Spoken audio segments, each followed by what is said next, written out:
Because that's not how it works. You don't do that. But they are all paying in some way, shape, or form. Cool. Awesome.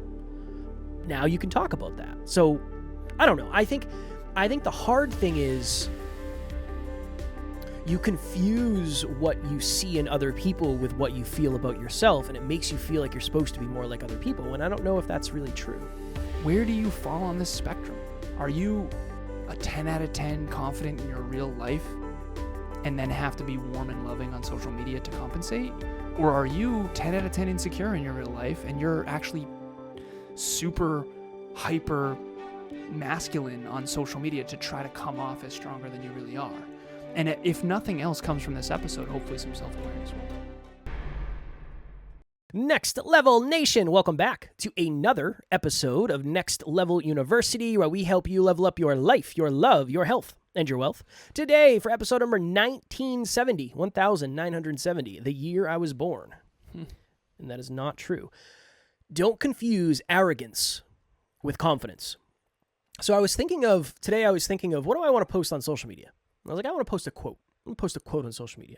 And I was thinking, what do I think based on what I see in the world? What do I think is valuable? What might help somebody think in a different way? A lot of things go through my head. And today's post was, a lot of guys are out here confusing arrogance for confidence and weakness for humility. And here's the truth. I understand why arrogance seems like something to aspire to.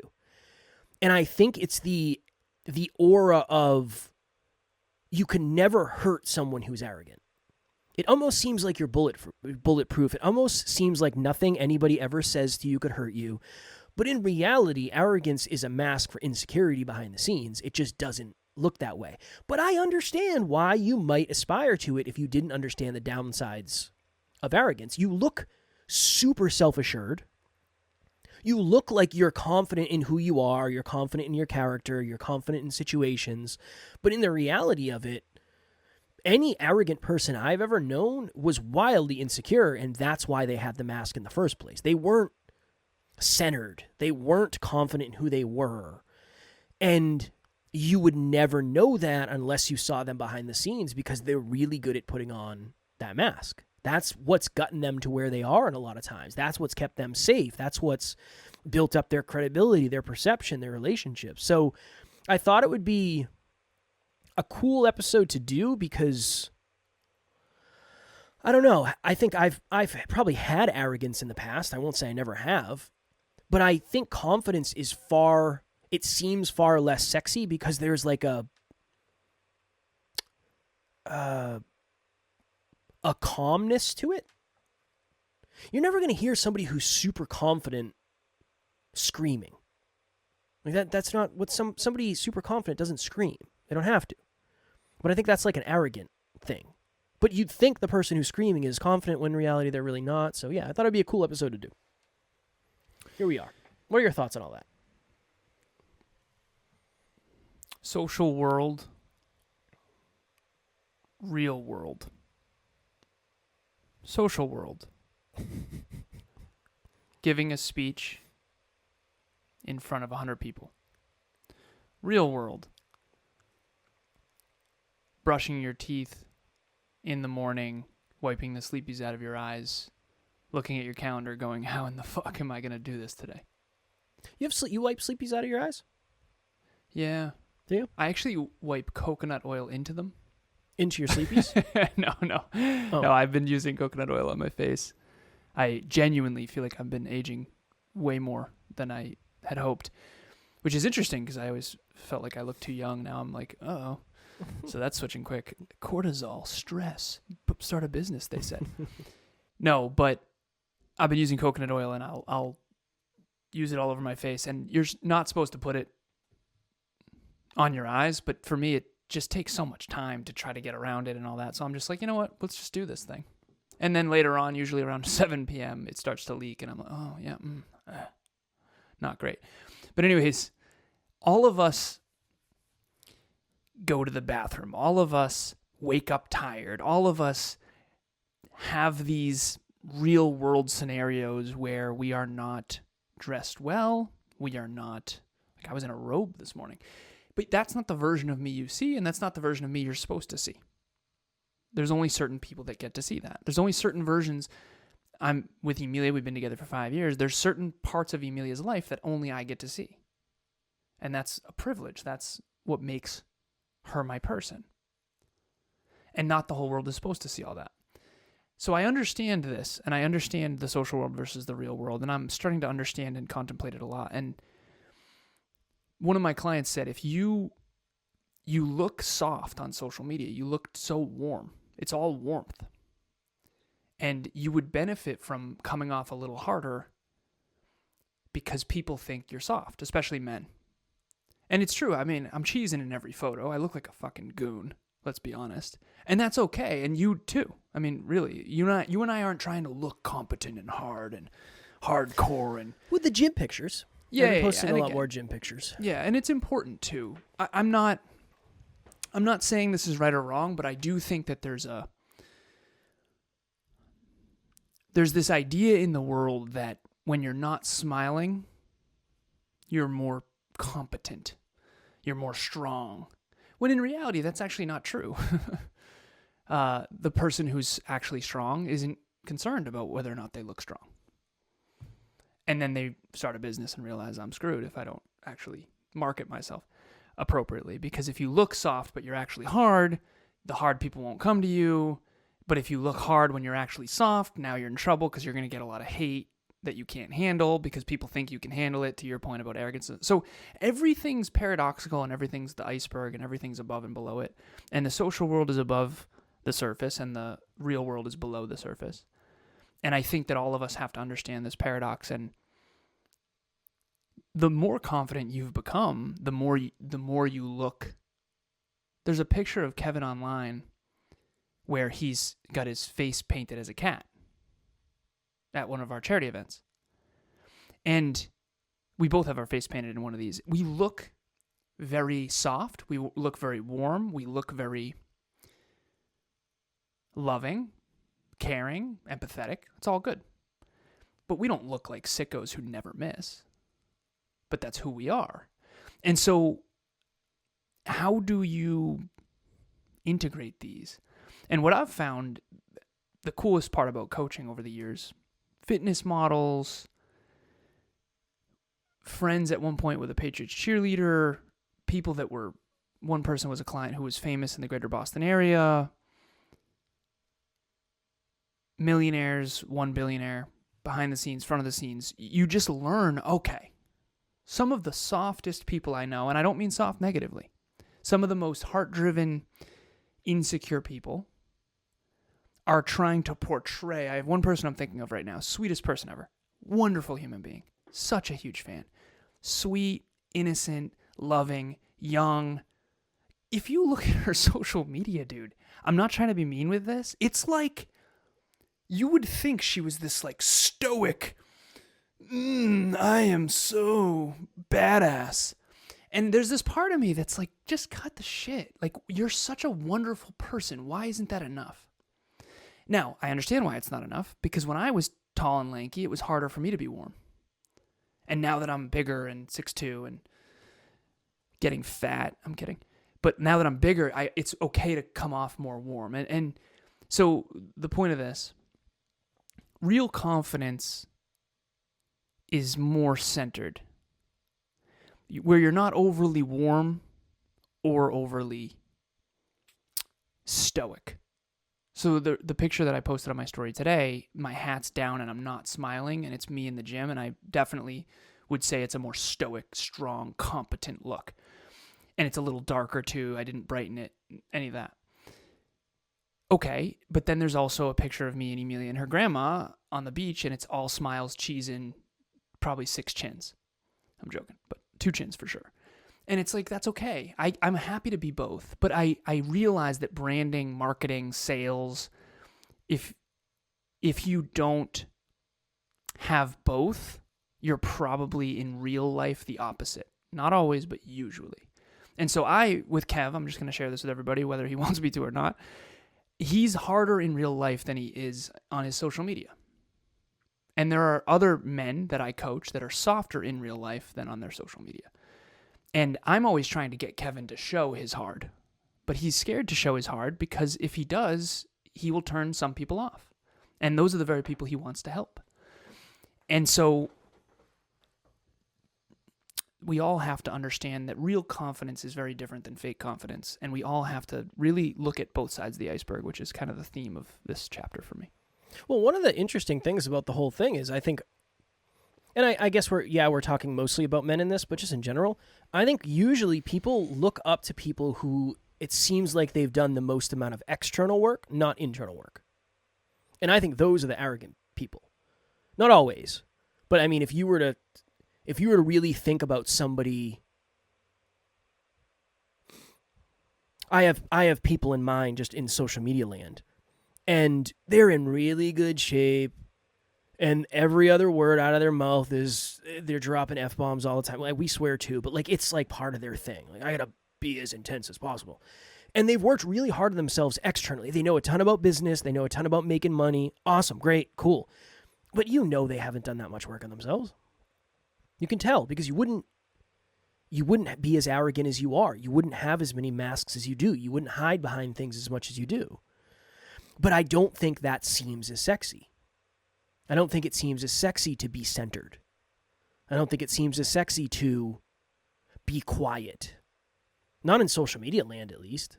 I don't think it seems as sexy. But oftentimes, it's the things that are the most polarizing that are the least real and or helpful. Like, there's somebody, shout out to Richard. Richard's in the community. He sent me a video the other day of this dude in the gym who's just doing the dumbest shit ever. Like hanging, but it's very impressive. Like, good for you to be able to do this. Nobody should do this. Don't put in the caption like, yeah, if you really want to try a challenge, do this. That isn't what people need. They don't need to be hanging from the handles in the middle of the cables, throwing a medicine ball over the thing with their feet and then catching it on the other side. Like, they don't need to do that. Looks really good on social. Yeah. But that's not how you built your abs. You built your abs and now you can do that. Awesome. I'm not saying don't do it, but it's not that helpful. It's not that helpful in the grand scheme of things. And 99.9% of people will never be able to do that, which is why it looks really cool. But it's not helpful. Some of the people that are the loudest are the least helpful. They don't know that much.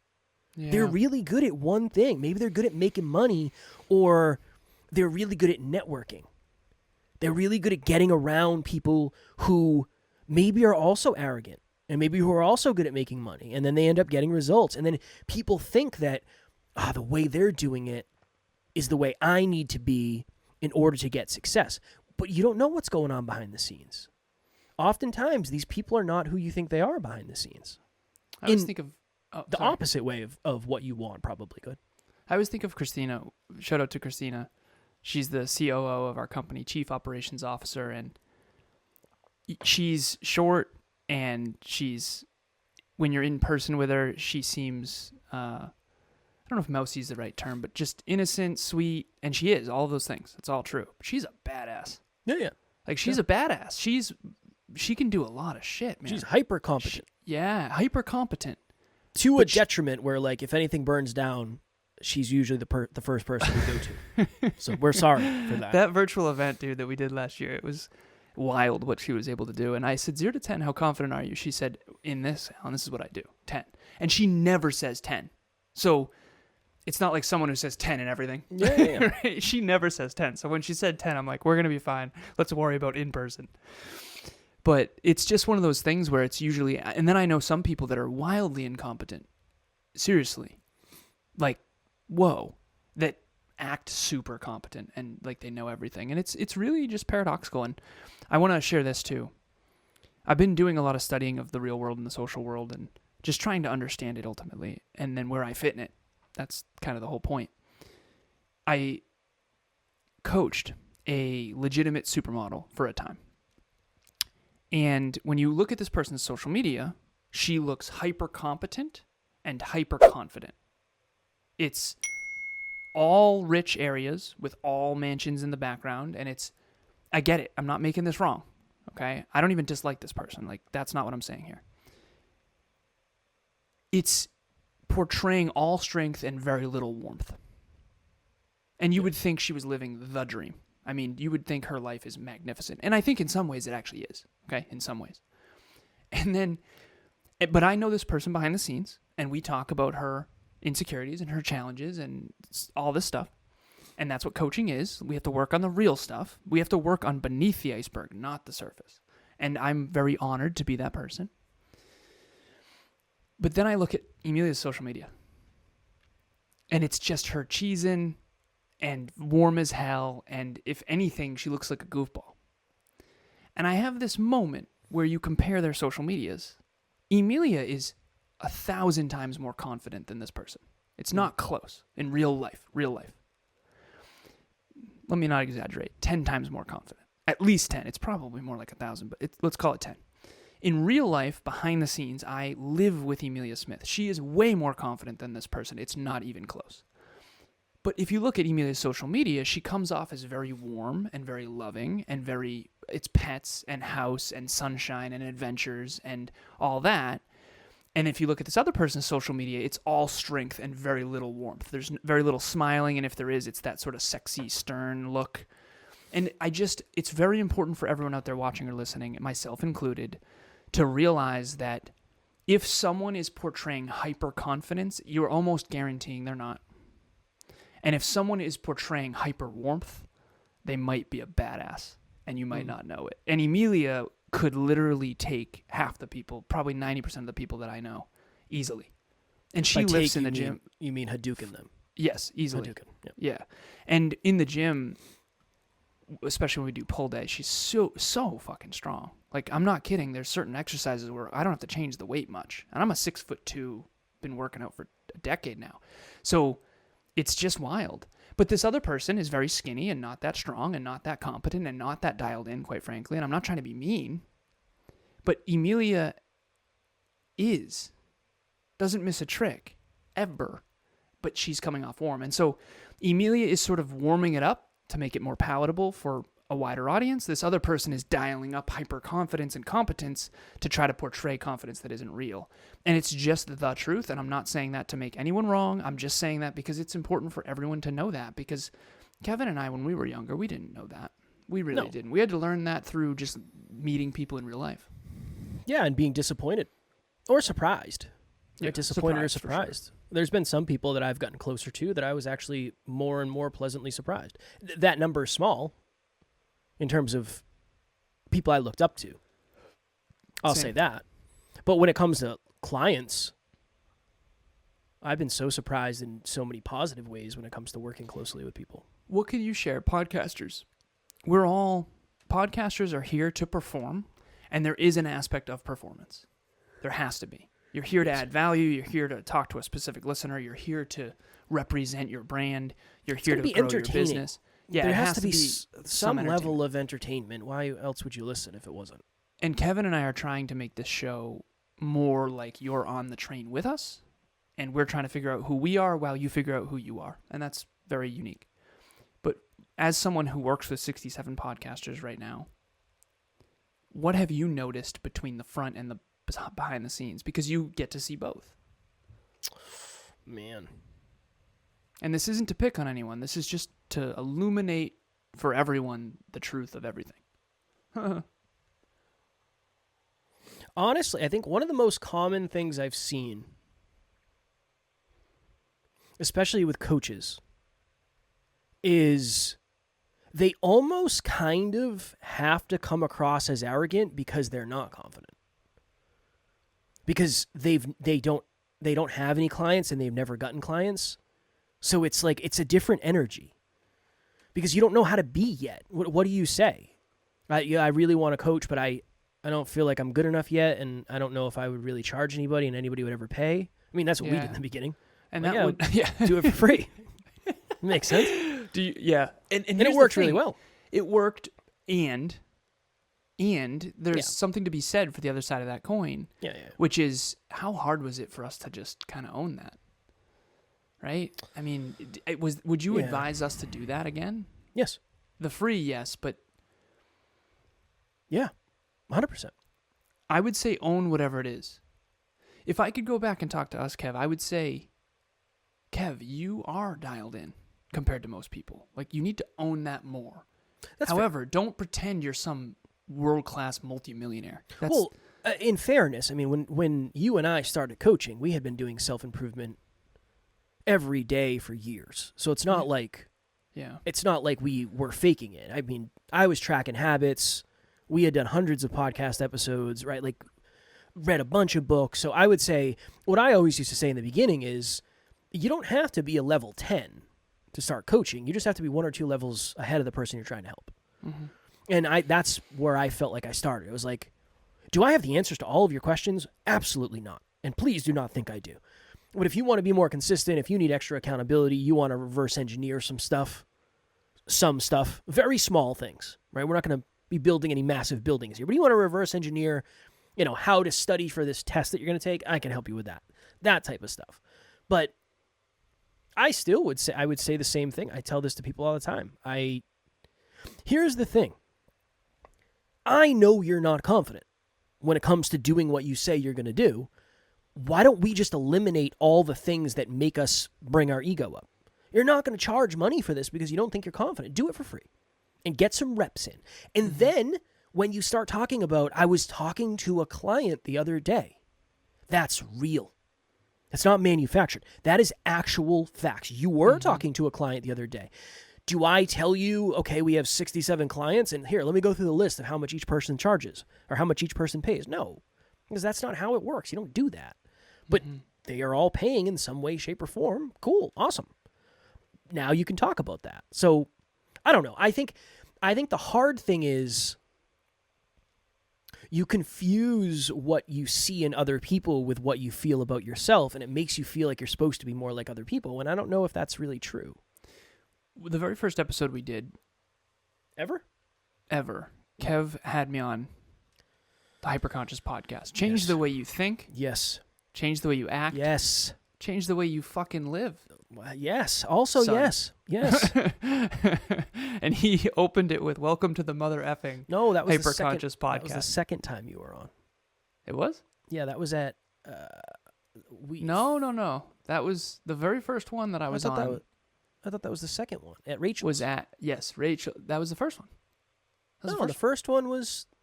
Oh, you're talking about my show? No. Wasn't the first one at my house? Didn't we show the picture in group coaching yesterday? Wasn't that the first one? The second. That was the second one. I legitimately thought that was the first one. No, the first one was when I was late to Rachel's. You were pissed. Yeah, you were. Hey, I should have known. Yeah, should have known. I should have known. Should have known. Okay. It's made a career out of waiting on me. Okay. I thought that was the second one. No, and welcome to the Mother Effing Hyperconscious podcast. Yeah. If you were to listen to that show, Kevin was portraying confidence that he didn't actually have. I was so insecure. Yeah, it was so fake insecure. confidence. And that's, in some ways, I think that's maybe necessary because how do we make this land? Okay, there's this guy at my gym, real quick. Young man, in pretty good shape, all things considered. Lean as hell, definitely got some good cuts on him, but he's tall and lanky, and I could eat him, so to speak. But he's so insecure around me, and he has a really hard time with me. He's always trying to look me in the eye and, like, puff up his shoulders and try to, like, that ego bonking shit that guys do. And I'm in there with Emilia, and she's looking hot, and I get it. Like, it is what it is. Just, can you fuck off and let me work out? But there's always that ego bonking. That's what men do. They ego bonk. They're always doing this, like, who's the alpha in the room? It's like the alpha in the room isn't worried about who the alpha in the room is. The alpha in the room is trying to get a workout in while you worry about all this bullshit, right? But anyways, I know that the old me would have been like, why is he like that? And blah, blah, blah. The new me is just, okay, he's just really insecure.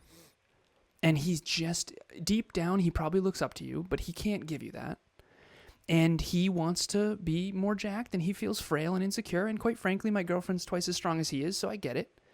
But just, you got to own it. And it's this weird paradox for all of us. The more you become it, the less insecure you are, and the more insecure you seem because you're not puffing up anymore. So you're not puffing up at all right now.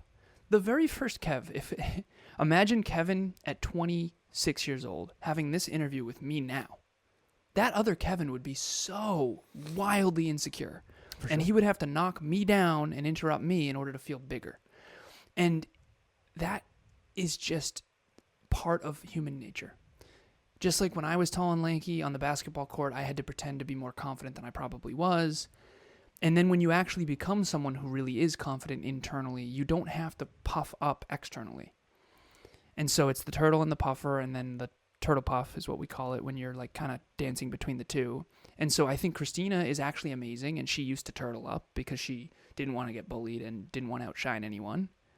And if she was really herself, she would basically be better than everyone at almost everything. That's just what it is. And then she'd get attacked or ostracized from the group. And then the other side of the coin is people who actually feel incompetent as hell, who are puffing up. Like that person I'm talking about anonymously, who's an absolute sweetheart, who Emilia and I think is a wonderful human being. She's acting super confident and competent on social media because she doesn't want to be... She thinks it will protect her from predators. She thinks it'll protect her from guys that are going to take advantage of her.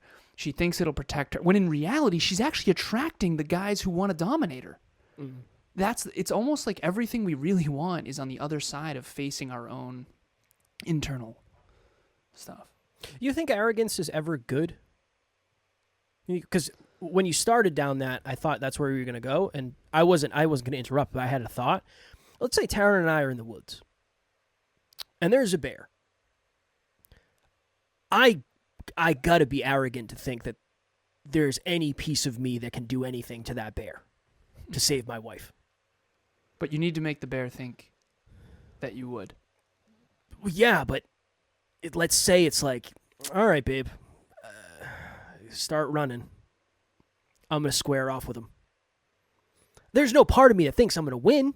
I'm going to die. But the bear might back down, depending on grizzly or black bear. If you puff up and pretend to, like...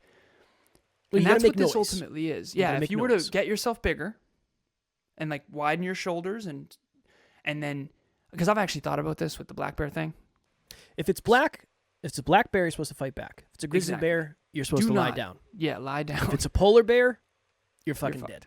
Yeah, you're dead. A polar bear, you're dead. You're dead. There's no rhyme. You're dead. If it's a polar bear, Taryn, start running because I'm not a big enough snap. Nothing. It's going to eat all of us. They're giants. NLU listener, what is happening? I just wanted to jump in here and let you know, if you want to get to the next level faster, we have a free virtual monthly meetup at the first Thursday of every month. You can connect with like-minded people and become a bigger part of this amazing global community. The link to register will be in the show notes. But I do think that there is something to be said for... There was a black bear in my neighborhood, and I thought to myself, what would I do? And I do think my first response would be to try to puff up and make it seem like I'm going to fight, because the animal is going to go, is this not worth it? I might actually get hurt here. There's a cost value analysis. It's called opportunity cost. Like, these animals are not going to risk it. Although some of them will, for sure. Yeah. And so you can't tell, like a buck, for example, we go down to South Carolina. Emilia's family has a place there, and there's tons of deer in South Carolina, this particular spot. Keep it anonymous just because I don't want to give anything away ever. But anyways, so Emilia is big on, as public figures, not giving away where we live and all that kind of stuff. I know Taryn's big on that too, as we should be. And we need to be careful, seriously, especially me. I give away too much. But anyways, so the point that I'm making is there's a lot of deer on this island in South Carolina Peninsula. And I'm always walking with her because we're 1,072 days of exercise, and we're not going to miss. And we're certainly not going to miss because there might be a buck who wants to stand up to the kid.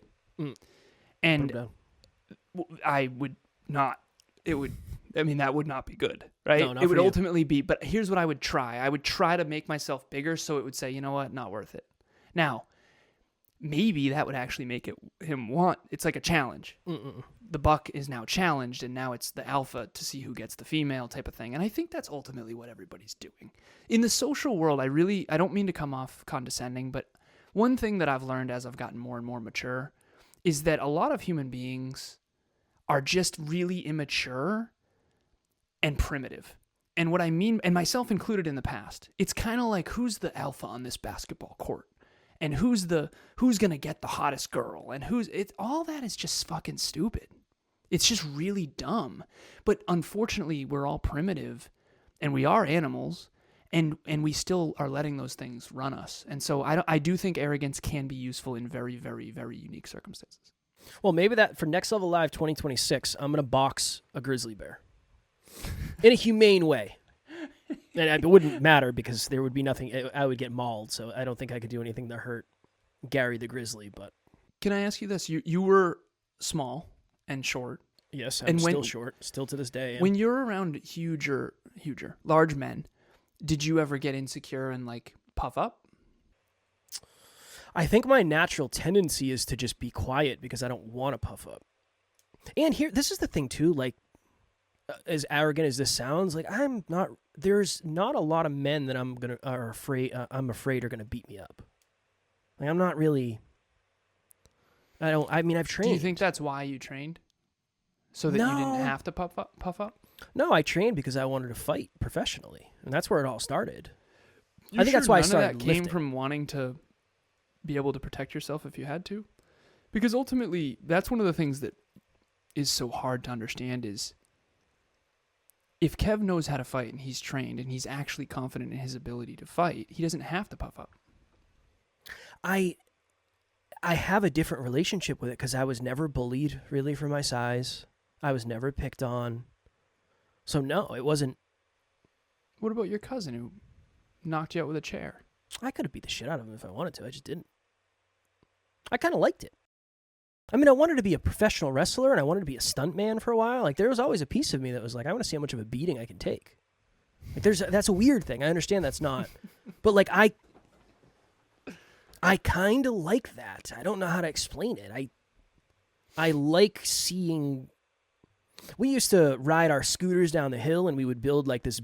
We would shovel a ton of snow like into the side of the road and we would just hit the snowbank as fast as we could to see how many like flips we could do. Yeah. It was like it was awesome. It was the funnest. But like I hurt myself occasionally and that's why I liked grappling because when you're grappling, you can grapple with someone who's way better than you and you don't really get hurt that bad. With boxing and kickboxing, you get a concussion. That's more dangerous. But I don't know. I think it's different. For me, I think that again, there's a lot of people out there that can kick my ass. I'm not saying. Trust me, I'm not saying that. But I think confidence is certainty. Do you ever have guys trying to ego bonk with you where very rarely? Very rarely. Yeah, and maybe it's because I'm short. Yeah, maybe. Maybe it's because I'm short. I get that stuff a lot. It's really, especially intellectually. It's like, well, I mean, yeah, that makes sense. That makes sense. But I don't know. Maybe it's because I'm not a towering figure, and people are like, it's not worth it. I don't know. I don't know what the things, like what the intangibles, when it comes to that are. Yeah. Very rarely does that happen. I'll watch reactions from women around Emilia, and it's very fascinating to study she just triggers them, and their response is usually to puff up or to shell up. And I think that that's just part of human nature. I mean, if you were to be around someone who is intimidating, there's this video that we listened to at NLU. It's called The Intimidation Factor, and it goes through the 15 signs that you're intimidating everyone around you. That's literally the name of the video. The 15 signs that you're intimidating everyone around you. And we went through all 15 of them, and Emilia and I checked every one of those. And that client of mine who said, well, your social media is too warm. It's like, I understand what you're saying, but I don't think you understand what it's like to be so intimidating. Like, do you think I'm intimidating by nature? Or am I too warm? Am I too hardcore? No, I say this to Alan all the time. It's like I get anxious when I go see you. When I'm at Alan's house and Alan and Emilia are there, I get anxious because it's like the energy is so fucking serious. But it's not a physical thing. That's not what it is for me. If you and I got locked in a room, I'm coming out of that room. But here's the thing. What if that anxiety that you feel is other people are triggered and I think they puff are. or shell Yeah, I based think on they that. are. And what if every interaction we have is like not the real version of anybody unless they get close enough to be safe? It's psychological safety and it's physical safety. And there are certain people. I'll never forget this. I saw Tony Robbins speak in Boston, and he's a very large man. I think he's 6'7". And I was sitting down, and he was right in front of me. He walks through the audience and all that. And I had this really cool moment of, it's cool to see you in person, because obviously I've seen a lot of you online and, seminars and all this. And I had that moment of, I could see why you trigger people. I could see why. You're just a very large bit, and he's a big energy. That's what I would say. Not only is he physically big, but he's a big fucking energy. And he's trying to fill the whole stadium with his energy. So I just think that there's certain people that are, even you and I right now, I'm very intense. I don't mean to be. I have a lot in here, and I'm dialing most of it down and trying to channel it toward value. But there's so much more bottled inside of me that I want to fucking get out than I'm allowing out. And I think that the more you become internally, people can sense that. They can sense your conviction. They can sense your tenacity. They can sense your commitment. And you just become so much. And as you grow and grow and grow, it intimidates people who are kind of hanging out. And I don't make that wrong. I think everyone should be who they are. But I'm really trying to figure out who I am in all this. And I do think I understand now why I come off so arrogant to other people. Mm-hmm. And I want to find a way to stay centered in all that without losing who I actually am. And for anyone watching or listening, where do you fall on this spectrum? Are you a 10 out of 10 confident in your real life and then have to be warm and loving on social media to compensate? Or are you 10 out of 10 insecure in your real life and you're actually super hyper masculine on social media to try to come off as stronger than you really are? And if nothing else comes from this episode, hopefully some self-awareness will. I think if you're somebody who is hyper confident, you've got to get around people who are better than you. For sure. Because I think that helps you to stay humble. And I think if you're somebody who struggles a ton with, maybe you're like hyper arrogant, I think one of the reasons you're arrogant is because you don't ever put yourself in rooms with people better than you. Mm-hmm. Because if you found out that somebody was better than you, it would break that mask. It would break that mask. And that would be a really challenging thing. And when I said, if you and I were in a room, I'm coming out, I don't mean you and me. I just mean that's like a mindset thing for me. That's always been kind of like a mindset thing for me. And I think that's why I have a different relationship maybe with bigger people than other people do. I realize it doesn't matter how big you are if you don't know what the hell you're doing. Like size and ability do not come together. You used to be insecure. And I think some of our greatest strengths come from what we do about our insecurities. And I think that you had intellectual insecurities and all that stuff. And for sure, you've built yourself into someone who, I don't know, it's like, okay, feel insecurity, try your best to overcome it. Do something positive. Do something positive to overcome it. So for me, I was insecure about being lanky, so I wanted to get jacked. For you, you were insecure about being dumb, so you wanted to get smarter. I think there's something to be said for owning your insecurity and then doing something about it versus just trying to be arrogant or whatever. Yeah, 100%. Fitness for me, I started lifting weights because I was small. And that's why I started lifting weights. It's like I'm not growing vertically. This is it. I think this we've kind of reached our cap, unfortunately, at 16 years of age. Not ideal. But I happen to have good genetics, and I like lifting weights, and my friends like lifting weights. Like, let's go see what happens here. And then I think the combat thing was just like the next evolution of that. Do you think there's ever a time for arrogance? I would say privately, if it gets you to do something you wouldn't do. Yeah. I would say it's arrogant. If you're a speaker, you're backstage, you start getting nervous. Oh, jeez, this is going to go horribly wrong. If you say to yourself, honestly, fuck all these people. I don't even care what they think. And I'm going to imagine they're not there. I don't even care about them.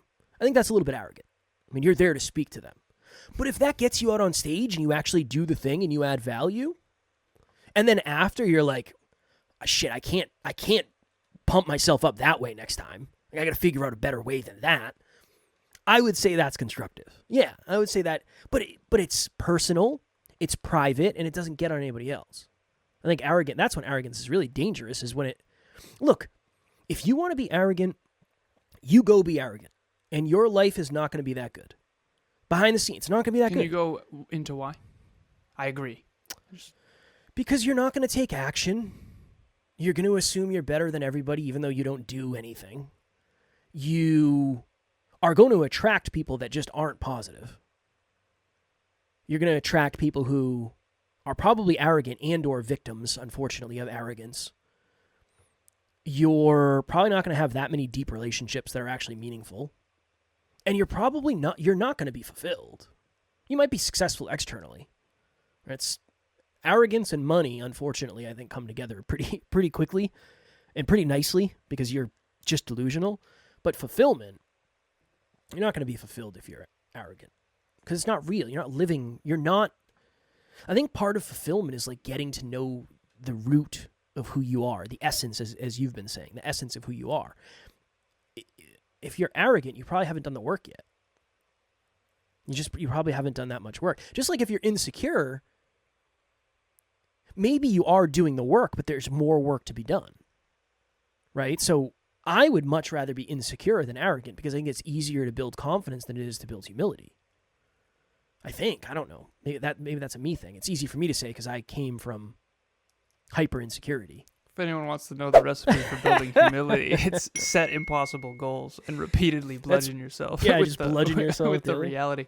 Well, last question. I know we got to jump. Yeah. You posted this that we're talking about today. You posted it today. And the exact quote was, people mistake confidence for arrogance. Or a lot of guys are out here confusing arrogance for confidence and weakness for humility, was the exact quote. Okay. Why did you post that? And what do you mean by the second part? I thought it was a cool thought that would create some level of questioning things. And I think that, one of the first big tattoos I got it goes from my chest down to it's like a half sleeve chest piece. And it's an angel and devil playing chess for control of the world. And the devil's winning. And I've had a lot of people ask, like, that's kind of dark. Wait, what? I think that's arrogance versus humility. I think that's arrogance versus confidence. I think somebody who's arrogant, it's really easy for them to hurt a lot of people. Even if you don't know you're being hurt. So, like, if I was a 16-year-old kid, it's different now than it was when you and I were 16. When we were 16, there wasn't really social media like there is today. No, there wasn't at all. No, it's right? MySpace, dude. And again, I didn't have MySpace. I got Facebook, I think, in like 2007. Maybe later, I don't know. But there's a lot of people portraying themselves as confident, and they have a model girlfriend, and they have a bunch of these cars, and blah, blah, blah, blah. And they're just dicks. And they're just arrogant. But a lot of young men look up to that because they think, ooh, that's what I want. That dude's got a Lamborghini and a model wife. That's what I want. You know what you need to do is look at him at 70 when he's divorced and miserable and neglected his kids. But you can't. Yeah, you can't. You can't. Because the life cycle of that. You got to look at the other side of that iceberg. It's so important to see what's on the other side. Okay, what is on the other side of that iceberg? I think you need to look at character. Character is not sexy. Let's say you're 16-year-old Kev and you see that guy on social media with the Lamborghini acting confident when he's really not, with a model wife. Yeah. What is the downside? What would you share beneath that iceberg that you think is actually like quite alarming? Well, 16-year-old Kev wouldn't question it at all because I wouldn't know better. Now, it's so dangerous. Yeah. Well, that's why I like that quote, because it's like, but again, is a 16-year-old going to see that and resonate with it? I don't know. Not in all cases, not across the board, but oftentimes those are the relationships where after they end, you hear the horrible things that were happening, in whatever way that is. Oftentimes, I know a ton of people on social media who are balling that don't have any money. It's not real. It's all fake. It's all fake. They're lying about almost everything. And honestly, I would bet a large amount of money that when they go to bed at night, they're sad and unfulfilled. Yeah. Okay, they're why? sad and unfulfilled because none of it is real. It all looks really good from the outside looking in, but from the inside looking out, it's not what you expected. That relationship is not great. Is the person a model? Awesome. Doesn't mean it's a successful relationship. Doesn't mean anything. It means nothing, quite honestly. It means the person's attractive. Awesome. But this person might not have any relationship skills. You So and that's not gonna your work. ex were fitness models, kind of. You were doing fitness shows. I've done a photo shoot or two, And you two were jacked, and it looked like you guys had a great relationship. Yeah. Isn't it interesting to compare you and your ex and the outside looking in versus you and Taryn now? That's why you're saying this, is because you've lived the other way. I've been that guy. You've been the guy that from the outside in, it was like nice car, You nice didn't want to apartment. be. You didn't want to be me. You wanted And to you have didn't what say I that had. back then because I didn't know. you didn't know, yeah. I didn't really know. I thought one, I think I was a good partner even when I was struggling. Like I was never toxic. I was always as supportive as I could be. Like I could have been way more supportive for sure, but I was never toxic. I was never that. But when you went to bed at night, you and your ex weren't happy, basically. For a while we were, but yeah, no, towards the end we weren't. No. Yeah. No. Yeah. And I wasn't happy. I wasn't fulfilled. When I was doing bodybuilding, I would post a picture every day of how good of shape I was in, but I was miserable mentally. But I don't know, was I not ready to share it? Did I not think people cared? Like I signed up to this bodybuilding show. Nobody signed me up to do it, so I'm not going to bitch to you about it. Yeah. You know? What if, for everyone out there watching or listening, and end with this, what if everything from the outside in actually was different than from the inside out? And what if the more fulfilled and successful you are from the inside out, the less you have to show it? And what if that was true? And not always, but I would say that's a pretty strong rule.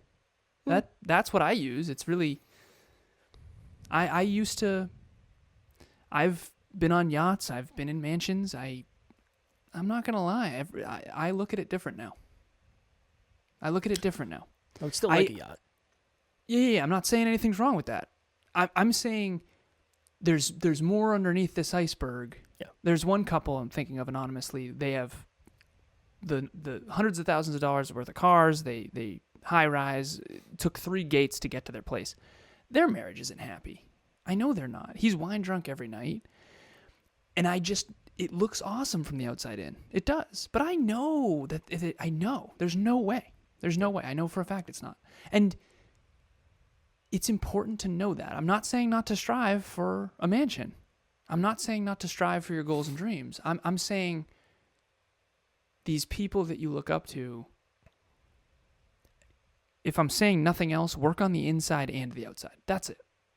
Work on both. You need both. There are phases where I was totally working on the outside and not the inside, and then totally on the inside I went broke.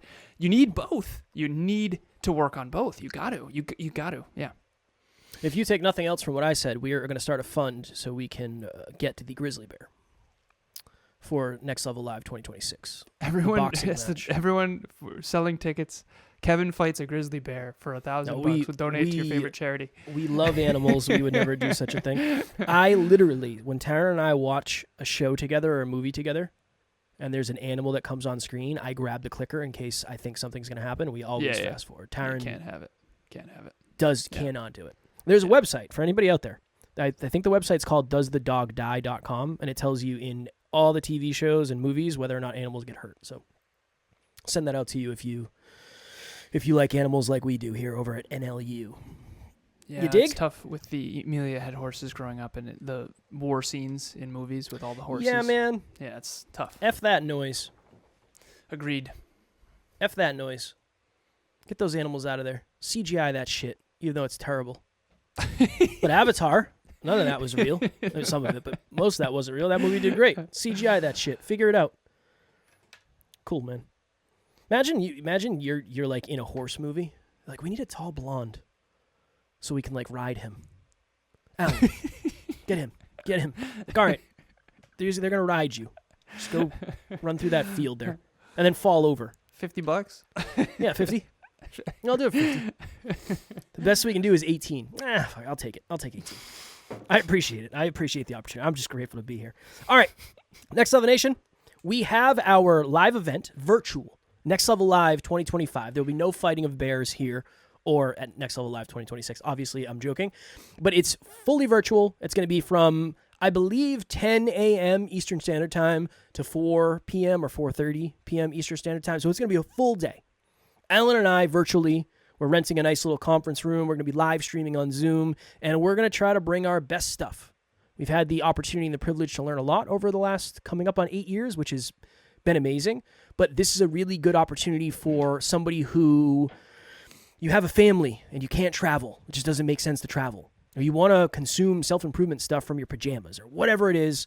That's why we're doing it fully virtual. I think it just makes sense. This podcast is global, and we have listeners all over the world, and it's kind of hard to book a flight from Europe to Boston, Massachusetts for a one-day event. Like, that shit gets expensive.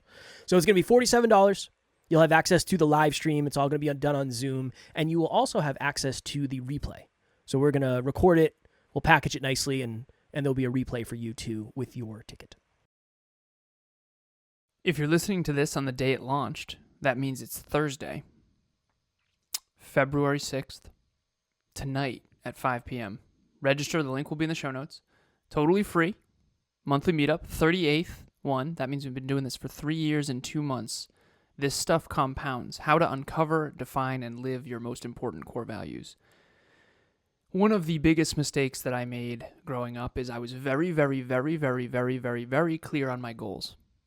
I was not clear on my core values until my mid-20s. That was a huge fucking mistake. Whoa. Please join us. How to uncover, define, and live your most important core values. And by the way, they're probably different than they were 5 years ago. I've changed mine a couple times. My top 3 core values are legacy, potential, candor. And they have shifted. They've been shifting. So even if you've done this work before, doing it again will be helpful. Register. The link will be in the show notes. Boom. As always, we love you. We appreciate you. Grateful for each and every one of you. And at NLU, we do not have fans. We have family. We will talk to you all tomorrow. Keep it next level. Next Level Nation.